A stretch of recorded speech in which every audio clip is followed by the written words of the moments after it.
Yo apago mi cámara, por cierto.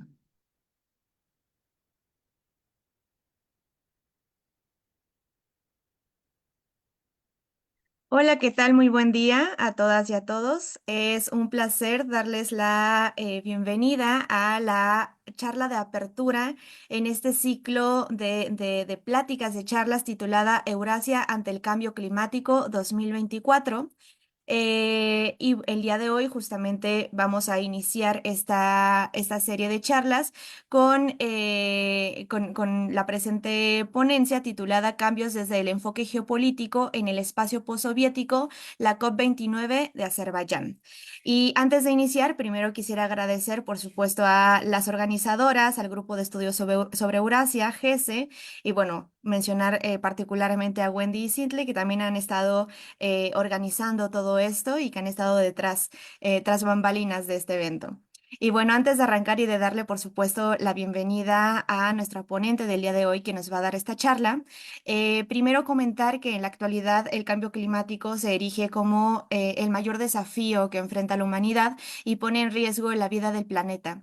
Quizás su capacidad para actuar como un multiplicador de amenazas ha permeado las agendas globales, regionales, en ámbitos cruciales como economía, paz, seguridad, geopolítica, género, pobreza, desigualdad, salud, entre muchos otros elementos. Y con cada año que pasa, sus efectos se tornan más palpables y las acciones o su ausencia de todos los sectores de la sociedad son cada vez más relevantes. Debido a su importancia, la cantidad de debates e intereses encontrados que suscitan entre actores públicos, privados y la misma sociedad civil organizada, así como la amplitud de sus efectos, el cambio climático se ha convertido también en un elemento ineludible para los análisis y deliberaciones tanto de académicos como de tomadores de decisiones en todos los ámbitos.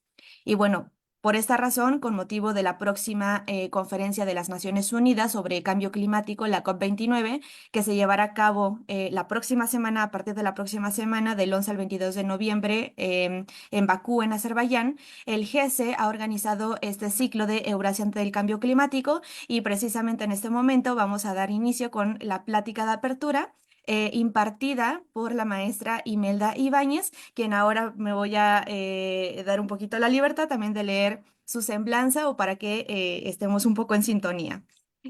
Bueno, la maestra Imelda Ibáñez Guzmán es candidata al grado de doctora en Ciencias Políticas y Sociales con orientación en Relaciones Internacionales por el programa de posgrado del UNAM. Es profesora adscrita al Centro de Relaciones Internacionales de la Facultad de Ciencias Políticas y Sociales del UNAM y cuenta con estudios de especialización en Historia Diplomática y Política Exterior por la Universidad Estatal de San Petersburgo de la Federación de Rusia. Participa además como especialista invitada para los paneles que organiza la cadena informativa Rasilla Sivotnia, y es redactora invitada de la revista académica Ruskaya Politologia de la Facultad de Ciencia Política de la Universidad Estatal de Moscú. Desde 2020 forma parte del grupo de estudios sobre Eurasia, del GESE, y es coordinadora de los cursos Rusia, Política Exterior e Historia de su Escuela Geopolítica. A partir del 2023 es parte también del panel de especialistas para la Conferencia Científica Internacional de Estudios sobre diplomacia que organizan las facultades de Ciencia Política y Política Mundial de la Universidad Estatal de Moscú y desde el 2024 también forma parte de la Asociación Mexicana de Estudios Rusófonos y Eslavos Cucuruza Amere. Y bueno, sin más, le doy la palabra, por favor, Imelda. Muchísimas gracias. Tienes desactivado el Claro, micrófono. Listo. claro, claro. ¿Qué tal? Muy buenos días a todas y a todos. Es para mí un verdadero gusto estar acompañando estar acompañando a los integrantes de GESE que han organizado año con año este ciclo de conferencias que sin duda, como lo comentaba nuestra presentadora, la maestra Michelle Valderas, el tema del cambio climático es un tema nodal en estos momentos en que las grandes transformaciones del orden internacional, pues nos están llevando a que veamos que es una temática, no, bueno, no una cuestión difícil, pero sí es una temática que debemos de tomar en cuenta porque la agenda de seguridad multidimensional pues amerita precisamente que los análisis desde la realidad internacional pues nos lleven a ver que los efectos que estábamos viendo pues nos llevan a que eh, la situación como les comentaba, ¿no? De las transformaciones de la política internacional, pues sea un tema nodal, ¿no? Entonces, por ello, agradezco mucho la invitación a las compañeras Cintly, Wendy, Michelle, al grupo en general de estudios sobre Eurasia, por, por programar este tipo de eventos, como comentamos, ¿no? Son nodales en estos momentos. Y pues bueno, el día de hoy tengo preparada una presentación para compartir con ustedes acerca del tema de geopolítica, porque pues obviamente la geopolítica regresó con muchísima fuerza desde hace 2 años para hacer presente que precisamente una de las regiones, que es la región postsoviética, pues va a generar muchísimos cambios. En esta región postsoviética se encuentra Azerbaiyán, que precisamente la próxima semana pues va a acoger la conferencia para cambio climático, la COP29. Vamos a ver esta región postsoviética, qué tan importante es para que comprendamos desde la visión geopolítica, ¿ah? Los efectos precisamente que va a tener su presencia y pues que obviamente vamos a tocar un poquito el tema de Azerbaiyán, pero el objetivo que yo llevo es que nosotros veamos qué importancia tiene esta región postsoviética para dar el preámbulo precisamente para que los próximos compañeros que nos presenten sus charlas, sus ponencias en este ciclo de análisis de cambio climático, pues complementemos todo, ¿no? Entonces, pues bueno, doy paso a la presentación de mis diapositivas.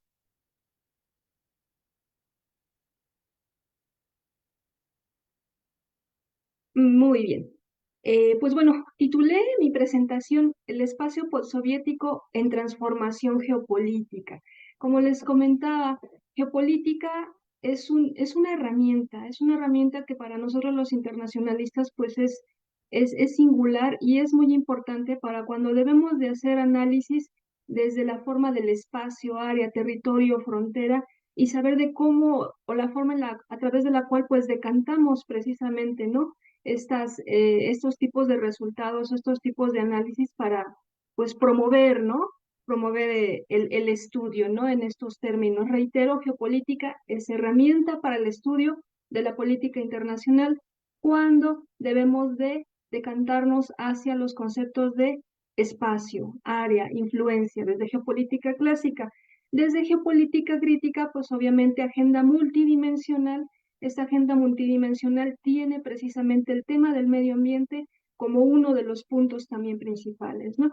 Entonces, pues bueno, esta pequeña presentación está dividida en 3 puntos principales. La primera, tenemos que reconocer cómo se encuentra compuesto el espacio postsoviético, ese vacío que muchos y diversos analistas dicen que pues dejó la Unión de Repúblicas Socialistas Soviéticas cuando desaparece como sujeto del derecho internacional y como clave especial geopolítica regional a partir de 1991-92. De ahí tenemos que destacar 2 posiciones especiales que el doctor Igor Okunev, especialista en temas de geopolítica y de geografía política, perdón, del Instituto Estatal de Relaciones Internacionales de Moscú nos presenta. ¿Qué es la identidad territorial? ¿Qué es la identidad espacial? ¿Y cómo se puede hacer una lectura geopolítica del espacio postsoviético?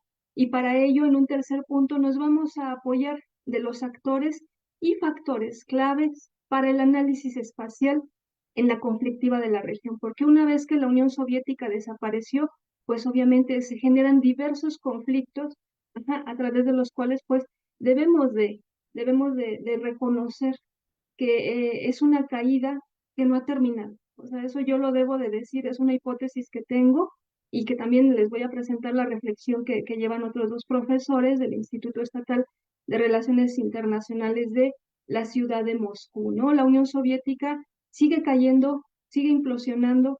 Como sujeto del derecho internacional, obviamente ya no existe. Como clave geopolítica, la seguimos viendo, ¿no? Aun cuando han pasado 30 años. Pues bueno, rápidamente, en este esquema, pues bueno, ustedes pueden ver de forma muy gráfica cómo se encuentra localizado este espacio postsoviético después de 30 años. Tenemos la división, lo puse por colores. Las repúblicas eslavas que conformaban la antigua Unión Soviética, pues bueno, son Rusia, Ucrania, que está en color rojo en estos momentos porque pues obviamente se encuentra en una grave crisis, geopolítica en este sentido. Si se dan cuenta, puse, aparte de la diferencia de los colores, la forma latente, ¿no? Zonas de conflicto. Entonces ahí está, ¿no? Todos los espacios que conformaron la Unión Soviética se encuentran en zonas de conflicto. Ujú. Entonces, pues bueno, las repúblicas eslavas pintadas en un color crema amarillo, Rusia, Ucrania, Bielorrusia, Moldavia, que precisamente este fin de semana pues tuvo una fuerte presencia regional debido a que se celebraron elecciones. Y ahorita vamos a ver cómo factor externo y externo influye precisamente en los movimientos electorales y políticos internos de las antiguas repúblicas soviéticas, ¿no? Las repúblicas bálticas, obviamente, también se encuentran dentro de este espacio de las repúblicas eslavas o hermanadas con las repúblicas eslavas, ¿no? Bueno, eso concerniente a las repúblicas eslavas que conformaron la Unión Soviética. Vámonos ahora al Cáucaso Meridional, que así se le denomina, ¿no? Las repúblicas postsoviéticas que se encuentran en verde y que también han pasado durante los últimos 30 años por diversos cambios, que han suscitado también conflictos interétnicos, conflictos por precisamente fronteras, por territorios, geopolítica precisamente, ¿no? Ahí se encuentran Armenia y Azerbaiyán, que de hecho pues, Azerbaiyán es la que va a acoger la próxima semana la COP29, que siempre ha tenido un problema con la República postsoviética de Armenia, por el entorno del Nagorno-Karabaj, eso hay que destacarlo, pues bueno, el Cáucaso Meridional también es una zona de conflicto postsoviética. Y las repúblicas que se encuentran en color morado, que son las repúblicas centroasiáticas o los tanes que nosotros reconocemos, ¿no? Kazajstán, que es uno de los estados más grandes, o las repúblicas más grandes que nacieron posterior a la caída de la Unión Soviética, que de hecho hace un par de años, también antes de que llegara la crisis en Ucrania, pues también se encontró en un espacio de conflicto, ¿no? La República de Uzbekistán, Kirguistán, Tayikistán, Turkmenistán, esas repúblicas también han sido caracterizadas por una serie de conflictos que durante los últimos 30 años también podemos reconocer eh, la situación interétnica, de problemas interétnicos, la situación también por problemas fronterizos, la situación por los recursos naturales, el Valle de la Fergana, que de hecho es uno de los conflictos también muy latentes que pasado 30 años, pues sigue ahí, viendo cómo también estas repúblicas centroasiáticas, desde el momento en que se independizan de la Unión de Repúblicas Socialistas Soviéticas, pues también no se encuentran estables, no hay estabilidad, así como igual no hay en el Cáucaso Meridional, así como de esta forma también hemos visto con las repúblicas eslavas, sobre todo el caso de Ucrania, pues hay un movimiento constante. Por eso les digo que esa hipótesis de que la Unión Soviética sigue implosionando en sentido geopolítico, quizá en sentido de derecho internacional, en sentido de otras cuestiones de análisis de política internacional, desapareció. La Guerra Fría terminó, obviamente, pero el espacio postsoviético sigue en transformación geopolítica. Y pues bueno, eh, voy a presentar esta reflexión que de hecho me parece muy, muy interesante y va a tono con la hipótesis que les estoy presentando. Es de dos profesores, del Instituto de Relaciones Internacionales de la ciudad de Moscú, bueno, el instituto estatal que pertenece al Ministerio de Asuntos Exteriores de la Federación de Rusia. Estos dos académicos se han dedicado al estudio del espacio postsoviético posterior a que la Unión Soviética pues implosionó, ¿no? Terminó. Y ellos destacan lo siguiente. Dicen, el espacio postsoviético se encuentra de nuevo en una zona de turbulencia, sobre todo desde el impacto de Rusia en 2022, ¿no? Hoy es difícil hacer predicciones sobre cómo terminará esta reorganización y qué consecuencias tendrá para Rusia, los estados vecinos y obviamente el orden internacional en su conjunto.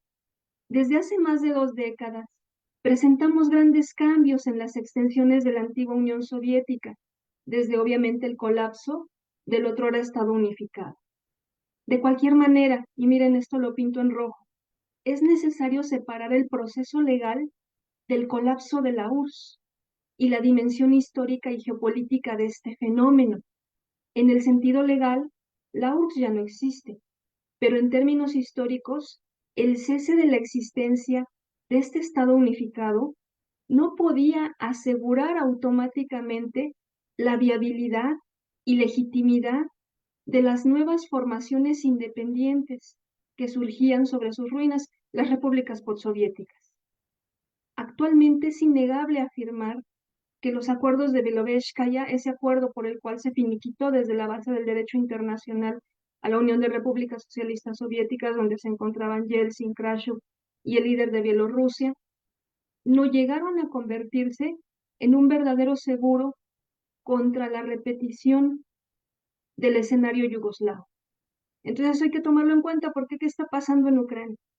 Ajá, entonces, pues bueno, esta hipótesis, pues como les digo, ellos la reafirman con lo que nos presentan en esta reflexión que pues de verdad que a mí me pareció muy pertinente compartírselas a ustedes, ¿no? Sobre todo para que veamos cómo es que la próxima semana se va a cooptar, ajá, la COP29, se va a generar este contexto, ¿no? Cómo van a responder todo este sentido de identidad espacial. Ahorita vamos a ver qué significa la identidad espacial de las repúblicas postsoviéticas, ¿no? Entonces ahí está la reflexión que les presento, sobre todo desde 2022, cuando nuevamente el espacio postsoviético, pues, tocó el enfoque, ¿no? Para los analistas de política internacional con el impacto de Rusia en Ucrania.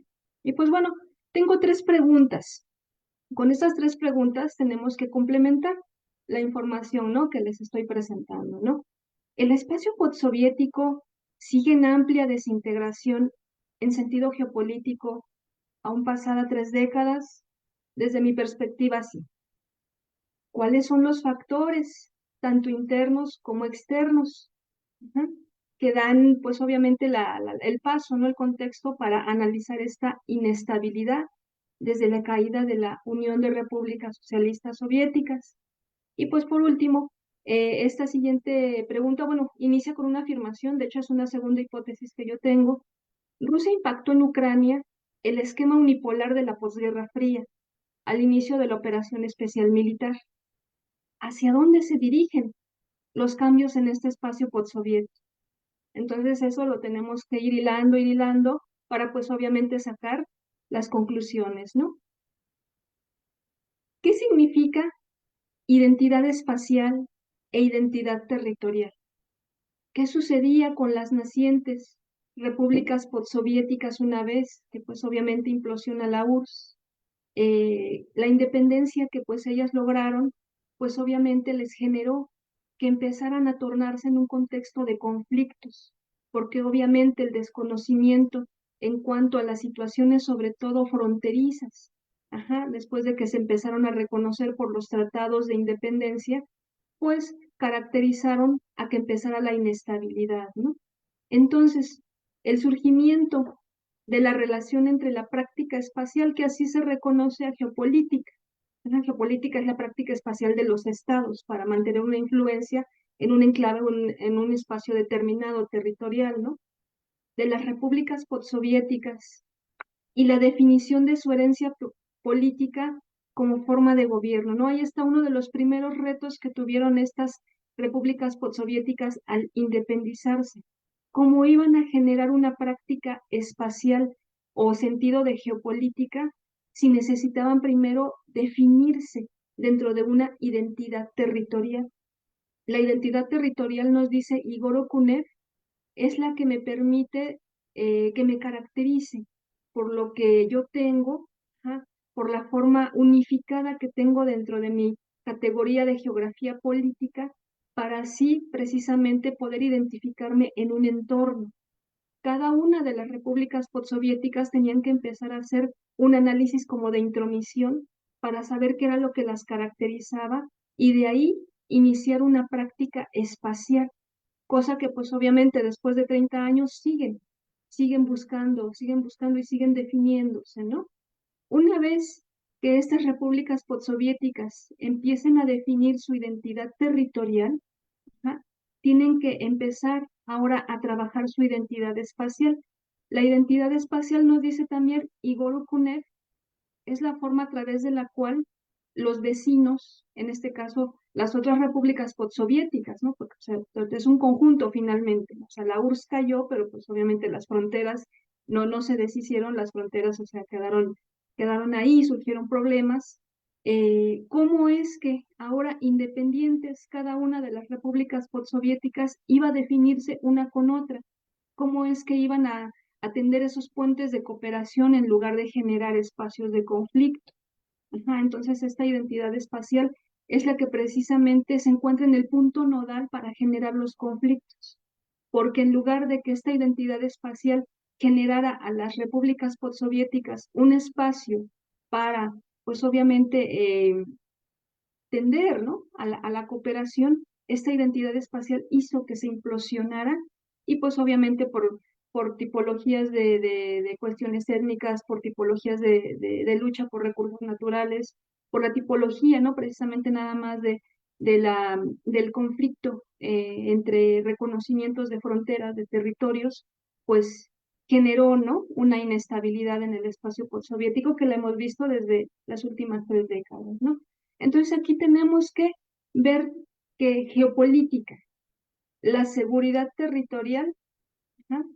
Aunado junto al reconocimiento de la identidad territorial y de la identidad espacial de las repúblicas postsoviéticas, nos lleva a ver hasta qué grado ellos pues proyectan la base de su política exterior. Políticas exteriores a veces endebles, por lo mismo que mantienen una influencia ya sea del hegemón que es la Federación de Rusia, o también de hegemones externos, como en el caso de la Organización del Tratado del Atlántico Norte, de otros hegemones unilaterales, como es el caso de Inglaterra, de Francia, de Alemania, del propio Estados Unidos, porque pues ellos obviamente una vez que vieron que la Unión Soviética pues implosionó y se dio paso al esquema de la unipolaridad, que de hecho Rusia lo acaba de impactar en 2022, pues mantuvieron, ¿no? Influencia. Entonces, ¿de qué forma las repúblicas postsoviéticas, con una endeble identidad territorial, con una endeble identidad espacial, cómo iban a generar la proyección de una política exterior? Y pasados los 30 años, pues seguimos viendo esto, ¿no? Cómo es que están al margen, perdón, no al margen, cómo es que están a la posición de la influencia, tanto de de la Federación de Rusia, de los intereses de la Federación de Rusia, como también de los intereses externos. Y para ello, ahora vámonos a identificar cuáles son los factores clave y cuáles son los actores clave que le dan sentido precisamente a que esta identidad territorial y esta identidad espacial de las repúblicas postsoviéticas pues se encuentre, yo así lo digo, ¿no? Como en tipo este vaivén, ¿no? De conflictiva. Pues bueno, hay factores condicionantes internos y locales. ¿Cuáles van a ser? Como comentábamos, ¿no? Las identidades nacionales de las repúblicas postsoviéticas, los movimientos etnopolíticos, ajá, que se gestaron posterior a que cae la Unión Soviética, los movimientos etnorreligiosos también, esas representaciones territoriales y espaciales, la dinámica económica, cómo es que ellos empezaron precisamente a desarrollar sus planes económicos una vez que pues ya no se mantenían de la metrópoli, ¿no? De Moscú, cuando se independizaron, la seguridad y la posición estratégica territorial. Vamos a relacionarlo nuevamente, ¿no? Con identidad territorial, identidad espacial, ¿no? Y esto entendido no solo desde la clásica defensa del territorio y frontera, también en el sentido multidimensional, la riqueza de los recursos naturales, la cuestión del medio ambiente, como lo vamos a ver ya en las próximas charlas, en donde nos desarrollen más los especialistas. Entonces, pues bueno, esto en sentido de los factores internos. Ahora vámonos a los factores externos, los externos, pero a nivel mundial. Ajá. El espacio postsoviético del 92 al 2024. Hay una práctica espacial o geopolítica de diversas potencias regionales o mundiales para influir en las repúblicas postsoviéticas. El caso más claro, la Organización del Tratado del Atlántico Norte, que desde 1997 ha generado acuerdos de cooperación a través de diversos programas, ajá, de Asociación para la Paz, así se le llamó, y así pudo empezar a cooptar a las repúblicas postsoviéticas. Ucrania fue una de ellas. Desde 1997 tiene ese plan de ingreso a través del programa para la Asociación para la Paz, ¿no? Las ampliaciones que desde 2000, perdón, que desde 1999 llevó a República Checa, Polonia, a Hungría a ingresar a la OTAN. Posterior, en 2004, ingresaron las tres repúblicas bálticas, espacio de seguridad postsoviético. Entonces hay que destacar eso. La OTAN ha sido un factor externo muy importante para que la estabilidad en sentido de identidad territorial y de identidad espacial, pues no se genere en el espacio postsoviético con las repúblicas independientes, ¿no? Y pues bueno, finalizo esta presentación presentando los factores condicionantes externos pero regionales. Y aquí es donde debemos de tomar consideración, porque el espacio postsoviético, que se encuentra todavía en implosión, como les comento, pues tiene que seguir una agenda a través de la cual, pues obviamente el actor principal, el heredero de la Unión Soviética, pues tiene que mantener, ¿no?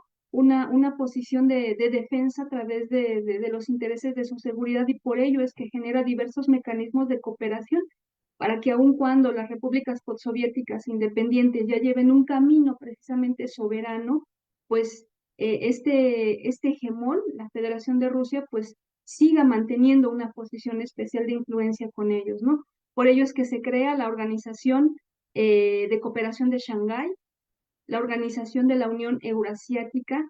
Hace unas semanas se creó la Conferencia para la Seguridad Eurasiática, ajá, y pues bueno, todo esto lo tenemos que ver en el contexto de la Comunidad de Estados Independientes, que de hecho es la que generó el resultado del Tratado de Belovéskaya-Usha entre 1991-92. Y también hay que destacar otras organizaciones que tienen influencia, aunque no son precisamente del espacio postsoviético, ¿no?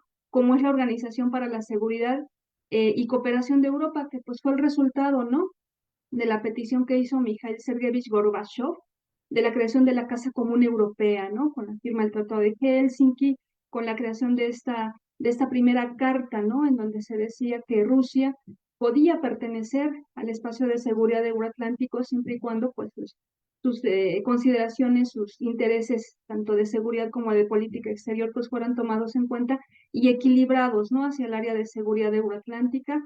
Entonces, pues bueno, con esto yo termino mi participación. Me dio mucho gusto compartir con ustedes esto. El espacio postsoviético va a seguir transformándose. Vemos, como les comentaba, diversos actores, tanto externos como regionales, y también la posición de su identidad territorial y su identidad espacial como uno de los puntos especiales, si queremos hablar en sentido de lectura geopolítica, ¿no? Y pues deseo mucho éxito a las próximas charlas en este contexto de la presentación de Eurasia ante el cambio climático. Muchísimas gracias. Te agradecemos muchísimo, Imelda, por tan interesante presentación.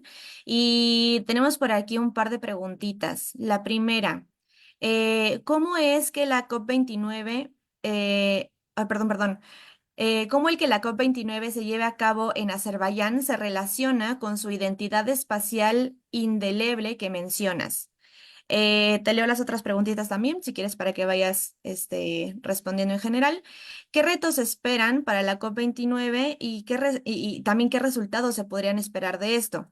Dada la participación de la mayoría de los países del mundo, incluidos tanto de Oriente como de Occidente, ¿qué panorama ves para las negociaciones en favor de tomar acciones frente al cambio climático? Claro, pues bueno, la primera pregunta pues obviamente es desde la visión, ¿no? De la seguridad. Toman en cuenta Azerbaiyán porque recordemos una cosa, la tercera pregunta que les presenté, ¿no? De las hipótesis que tengo. Rusia impacta. Rusia impactó nuevamente espacio y de orden internacional, ¿no? Entonces este impacto nos va a llevar a que el orden internacional se transforme. Este orden internacional nos está dando la característica de que no solamente las repúblicas postsoviéticas de todo este espacio están tomando en cuenta sus nociones soberanas, sino que también el llamado sur global. al que hemos denominado desde hace algunos años, o la mayoría mundial, como los rusos desde hace 2 años también la conciben, ¿no? Que si bien es cierto, no han apoyado completamente las sanciones en contra de Rusia, no han llevado el objetivo de querer aislarla, así como los líderes euroatlánticos, definen de qué forma, pueden acercarse a participar y generar puentes de cooperación con la Federación de Rusia, que ya tiene obviamente un espacio definido en cuanto a la proyección de su nueva doctrina de política exterior, en donde pretende generar estos espacios de cooperación, ya sea en sentido unilateral, perdón, en sentido bilateral, en sentido multidimensional, ¿no? Entonces yo creo que Azerbaiyán toma en cuenta eso para poder equilibrar su posición de identidad territorial y sobre todo de identidad espacial. Azerbaiyán obviamente no se cierra a cooperar con los líderes euroatlánticos porque sabe que puede sacar, pues obviamente, un buen beneficio, pero tampoco se va a cerrar a cooperar con la Federación de Rusia. Entonces Rusia ahí puede ver también un espacio, ¿no? En sentido de cooperación. Muchas cosas y muchos resultados, pues obviamente van a tomarse en cuenta la próxima semana. Azerbaiyán es uno de los espacios del Cáucaso Meridional, pues que se encuentra en conflicto, como lo hemos visto, ¿no? Ese conflicto, esa querella con Armenia por el Nagorno-Karabaj, que de hecho ya se finiquitó hace unos meses, se comenta entre los líderes, pero pues de hecho históricamente siempre van a ser dos repúblicas postsoviéticas que se van a ver confrontadas, ¿no? Sobre todo por la historia de los últimos 30 años, ¿no? Entonces, me parece que Azerbaiyán pues va a ser clave en los próximos años para ver cómo se desenvuelve todo este espacio de identidad espacial en el gran espacio postsoviético. Y la segunda pregunta, pues bueno, la agenda de seguridad multidimensional que nos dice, como les comentábamos, ¿no? El cambio climático, pues es uno de los temas nodales en estos momentos. Y recordemos, y esto lo relaciono con lo que les comentaba, ¿no? Hay una mayoría global que quiere equilibrarse entre los intereses de un espacio unipolar que está cayendo y de un espacio multipolar que quieren hacer, que obviamente todavía no vemos esta ¿cómo puedo decir?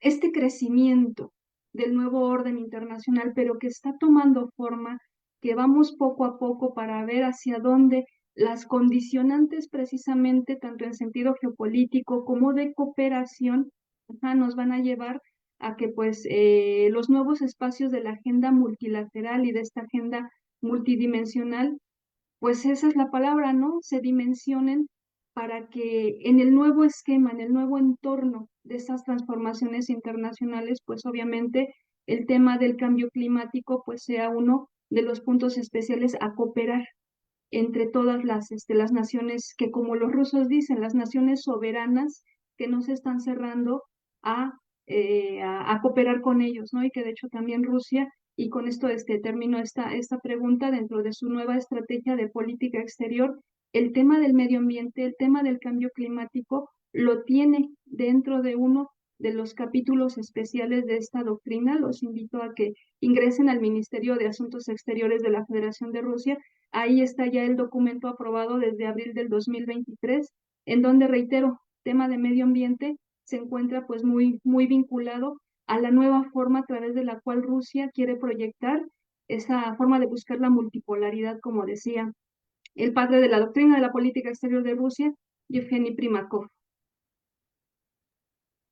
Muchísimas gracias, Imelda. Ya, una última pregunta, rapidísimo también, aprovechando tu participación en estas charlas. ¿Sabes si ya hay alguna propuesta que se vaya a presentar de antemano por parte de la Federación de Rusia en la COP29 o va a ser algo muy general en cuanto a cooperación? Me parece que una de las propuestas que presenta, yo lo digo en sentido general, no he podido revisar así específicamente, pero sí llevar la forma tanto multidimensional de la seguridad, esa va a ser la primera, y sobre todo la búsqueda de la multipolaridad para que todos los que se presenten, todos los estados que se presenten en COP29 puedan definir una agenda.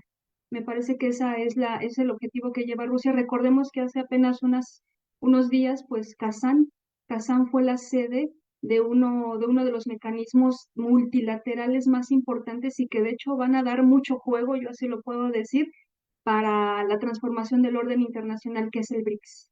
Ajá, entonces los estados BRICS más, porque de hecho, o sea, ya se están aunando más estados, yo creo que pueden ser una de las palancas más importantes para que el tema del cambio climático en sentido de seguridad multidimensional pues se allane todavía más y que los estados, ajá, que son soberanos, así como dice la Federación, los líderes de la Federación de Rusia, y que busquen cooperar para que pues precisamente el ámbito en el tema del cambio climático pues se tome en cuenta, pues vamos a ver hasta qué grado, ¿no? Va a influir el factor BRICS y el factor multipolaridad en la COP29. Pues te agradecemos muchísimo, Imelda. Sabemos que te tienes que retirar por algunas cuestiones de salud, pero nuevamente te agradecemos muchísimo todas tus reflexiones, la presentación y por supuesto por haber respondido estas preguntas. Te agradezco muchísimo, bueno, te agradecemos mucho en nombre también del grupo de estudios sobre Eurasia y bueno, mientras tanto nosotros nos quedamos aquí ya para ir cerrando con algunos comentarios muy generales. Muchísimas gracias, Imelda. Muchísimas gracias a todos. Deseo mucho éxito en los trabajos de este panel que se está abriendo. Estamos en comunicación y pues siempre el gusto por participar con los compañeros del grupo de estudios sobre Eurasia. Muy buen día, pasen todos y hasta pronto. Muchas Hasta gracias. pronto, gracias. Bueno, pues nosotros nos quedamos todavía unos minutitos más, nada más como para ir cerrando con algunos comentarios que voy a hacer yo, justamente recuperando algunos de los elementos que ya nos comentaba Imelda sobre, pues todos estos elementos indebles en el espacio post-soviético de cara a la COP29, ¿no? Que es la 29ª conferencia de las partes sobre el cambio climático de las Naciones Unidas, que decíamos se va a celebrar ya la próxima semana y que por eso es que, bueno, van a empezar los trabajos la próxima semana y que por eso nos parecía tan pertinente hacer también una revisión desde el grupo de estudios sobre Eurasia para tratar de entender un poco cuáles son las dinámicas en la región euroasiática, teniendo ya de frente todo esta conferencia en donde se van a reunir alrededor de 198 miembros, ¿no? de las Naciones Unidas, prácticamente casi todos los países o estados reconocidos internacionalmente, y que claramente esto siempre es una oportunidad para cooperar en favor de tomar acciones, de tomar medidas en contra del cambio climático y demás problemas medioambientales, que si bien en palabras también de Ulrich Beck, lo que dice es que, por ejemplo, este tema, estos problemas medioambientales, si bien pueden ser desiguales en cierta medida, al final serán globales, ¿no? De alguna u otra manera, independientemente del punto del mundo en el que nos encontramos, de alguna manera nos van a alcanzar. Y algo que me gustaría también rescatar rapidísimo es justo que algunos de los elementos que se espera que se discutan en esta conferencia es, por supuesto, tomar acción, tomar parte desde los estados nacionales, desde organismos internacionales, desde ONG, pero también a partir de la sociedad civil e incluso también tomando en cuenta a algunos grupos o comunidades originarias o grupos indígenas que se encuentran en diferentes puntos del mundo, ¿no? Sobre todo aquellos que son muchísimo más vulnerables a a los problemas medioambientales o a los problemas que van a venir a raíz del cambio climático. Y esto precisamente lo comento también por pensando justamente en la región de Eurasia, en Rusia, en el espacio exsoviético, que ya nos platicaba un poquito Imelda, todos los problemas que existen en esta región, y justamente pensando también desde el pasado soviético, lo mucho que se intensificaron los proyectos industriales, las construcciones, en favor, por supuesto, de la energía, puesto que Rusia, lo sabemos también, es uno de los principales poseedores y productores de energéticos a nivel mundial, ¿no? De gas y de petróleo principalmente, y que desde tiempos soviéticos también se intensificó muchísimo la extracción, la militarización también en favor de todo esto. Y justamente también me parece que por esta razón, yo por eso también le hacía esta pregunta a Imelda de si ya había algún tipo de propuesta muy específica por parte del gobierno de la Federación de Rusia para llevar a esta conferencia, porque me parece que es un momento súper importante en donde de verdad se pueda un poco poner en pausa todos estos conflictos internacionales y todas estas tensiones internacionales en favor de cooperar y discutir problemas que nos aquejan a todo el mundo.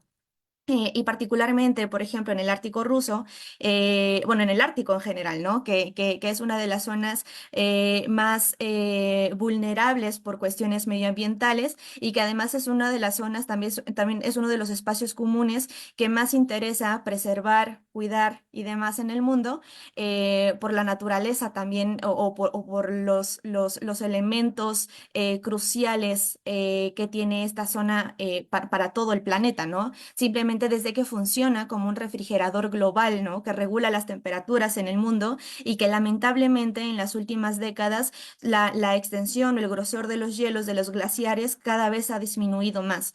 Y parece que internacionalmente las principales preocupaciones, o al menos en términos políticos, es sobre en dónde se encuentran las fronteras, de qué parte a qué parte se está hablando de aguas territoriales de uno u otro país de los estados litorales o incluso de las oportunidades comerciales o económicas que pueden significar el derretimiento de los hielos y que entonces se van a abrir estas nuevas oportunidades financieras para el mundo o para los que tengan control de esta zona, ¿no? Dejando de lado, evidentemente, todos los problemas ambientales, territoriales que van a significar, sí, para las comunidades que se encuentran en los litorales, principalmente grupos indígenas, por ejemplo, en el Ártico, pero también en el alza del nivel de el mar en varias partes del mundo y que esto probablemente signifique la desaparición de muchos de estos territorios, ¿no? Y que entonces, si no se toman acciones ya urgentes sobre este tipo de situaciones, pues parece que ya va a ser demasiado tarde, ¿no? También me pareció muy interesante justo que Imelda tomó 1991-92 para explicarnos toda esta evolución en las dinámicas geopolíticas de Eurasia, precisamente tomando como punto de partida la implosión de la Unión Soviética, pero también recordando uno de los discursos quizás también más icónicos del entonces presidente de Cuba, que en la conferencia de Río dio uno de los discursos quizás más emblemáticos de ese entonces en la conferencia del Día de la Tierra, ya haciendo un llamado justamente a la acción urgente en términos de calentamiento global, problemas medioambientales y demás, y que de esto ya tiene más de 30 años y parece que no se ha tomado en serio todos los problemas y todas las cuestiones que ya, no, ya tenemos de frente. Entonces, bueno, creo que esta conferencia que vamos a tener la próxima semana va a abrir varias discusiones importantes en materia de medio ambiente, pero incluso nos va a dar una pista también de hasta dónde los países, independientemente de las tensiones políticas o geopolíticas que tienen, están dispuestos a cooperar en favor de la humanidad, por supuesto, pero en favor de la vida en el planeta. Así es que no sé si habrá algún comentario, voy a revisar rapidísimo aquí en nuestro Facebook, en la transmisión. Y pues me parece que no. Entonces, me parece que estaríamos cerrando por aquí esta charla, pero no sin antes también hacerles una invitación a el próximo panel que va a ser la próxima semana. El panel se titula Reflexiones sobre las políticas de cambio climático en Asia-Pacífico, parte uno, en donde vamos a estar hablando también sobre las transformaciones y desafíos de la política energética de China hacia una transformación sustentable en la era global y, por supuesto, políticas de cambio climático en China en general.